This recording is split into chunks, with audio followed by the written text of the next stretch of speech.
Улсын их хурлын дарга хэрхэн гишүүдээ Монгол Улсын их хурлын тухай хуулийн 13 дугаар зүйлийн 13-ийн 1-ийн 13 дахь заалд Төв банкны тухай хуулийн 26 дугаар зүйлийн 1 дахь хэсэг заасныг үндэслэн Монгол Улсын их хурлын дарга учрал өөрийн бүрэн эрхийн хүрээнд Монгол банкны ерөнхийлөгчөөр Санжаагийн наран цогтыг томилуулахаар нэрийг нь дэвшүүлсэн бөгөөд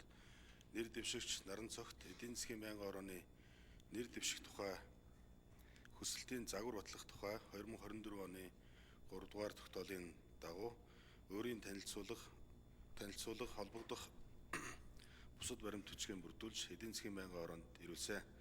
Эдийн засгийн байнгын ороо 2025 оны 11-р сарын 25-ны өдрийн хуралдаанаараа Монгол Улсын их хурлын чуулганы хурлааны дэгийн тухай хуулийн 130 дугаар зүйлийн 130-ийн 1 дахь хэсэг заасныг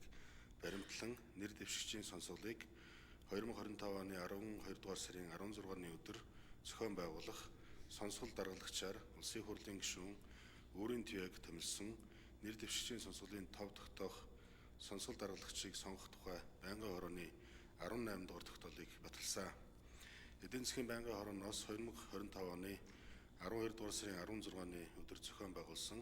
нэр дэвшигчийн сонсголд Улсын их хурлын гишүүн Алдар Жовхлан, Анар, Баатархүү, Батболд, Батнайрамдал, Батчимэг, Батэрдэн, Заяабал, Лодой самбуу, Лувсан жамц, Мандахай, Найдлаа, Одбаяр, Хонсломаа, Соромзонболд, Сэд Дорж, Ундраа, Уянга, Өөрийн Туяа, Цэнгүүн, Эрдэнэбат, Шижир нарын гишүүд оролцлоо. Мөн оролцогч ажиглагчаар нийт 35 иргэн бүртгүүлж, иргэн Нанжид самбуу, Банзрагч, Баяр цог, Сонин Тамир, Мөнх баяр, Бямб хорлоо, Гэрэлмаа, Цэрэнжөв, Сэвгэмэд, Зоригт баяр, Дүлгөөн, Сумья, Од баяр, Улан бодрох, Амар, Дүлгөөн нар нэр дэвшигчээс асуулт сууж хариулт авсан болно. Монгол Улсын их хурлын чуулганы хурлааны дэгийн тухай хуулийн 133 дугаар зүйлийн 133-ийн 1 дахь хэсэг заасны дагуу нэр дэвшигчийн сонсголд оролцсон Улсын их хурлын гишүүд хаалттай хуралдаж Монгол банкны ерөнхийлөгчийн албан тушаал нэр дэвшигчийн сонсголын тайлан гаргасан байна. Байнгын хороо 2025 оны 12 дугаар сарын 16-ны өдрийн хуралдаанаараа Монгол банкны ерөнхийлөгчид нэр дэвшигчийн сонсгол явуулсан талаарх сонсголын тайлан хэлэлцээд дараах санал дүгнэлтийг гарган танилцуулж байна. Эдийн засгийн байнгын хорооны хуралдаанаар нэр дэвшигчийн сонсголын тайлан хэлэлцэх үед Улсын их хурлын гишүүн Алдар Жовхлан ипотекийн зээлийн хүртээмж зориулалт орон сууцны эрэлт нийлүүлэлтийг уялдуулж зээл болох талаар Төв банкны бий даасан байдлаа засгийн газрын өмнө хэрхэн хамгаалах талаар Улсын их хурлын гишүүн Мандахай орон сууцны үнийг тогтворжуулах арга хэмжээг хязгаарнаас эхлүүлэх, ипотекийн зээлийн хүртээмж хөтөлбөрийн их усүрийг нэмэгдүүлэх, тодорхой төлөвлөгөө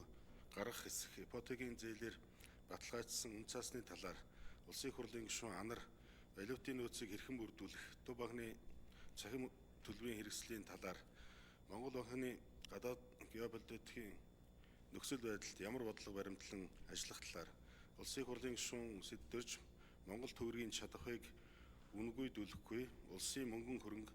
санхүүгийн өгөөжийг нэмэгдүүлэх чиглэлээр ажиллах талаар Улсын их хурлын гишүүн Жовхлан ипотекийн зээлийн хүртээмжийг нэмэгдүүлэх талаар нэр дэвшигчээс асуулт сууж үг хэлсэн болно. Санжаагийн наран цогтыг Монгол банкны ерөнхийлөгчд томилуулах саналыг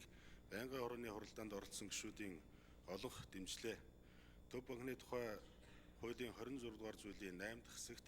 Монгол банкны ерөнхийлөгч, тэргүүн дэд ерөнхийлөгчийн бүрэн эрхийн хугацаа тэдгээрийг томилсон өдрөөс эхэлж Улсын их хурлын хурлаас дараагийн Монгол банкны ерөнхийлөгч, тэргүүн дэд ерөнхийлөгчийг томилсноор дуусгах болно гэж заасны дагуу Бядарангийн лав сүрэнг Монгол банкны ерөнхийлөгчийн үүрэгт ажлаас чөлөөлөхөөр тогтсон. Улсын их хурлын эрхэм гишүүдээ Монгол банкны ерөнхийлөгчид нэр дэвшигчийн сонсгол тайлан хэлэлцсэн талаарх байнгын орооны санал дүгнэлт тогтоолын төслийг хэлэлцэн шийдвэрлэхийг та бүхнээс хүсье. Анхаарал тавьсанд баярлалаа. Сэд Дорж даргад баярлалаа. Чуулганы нэгдсэн хуралдааны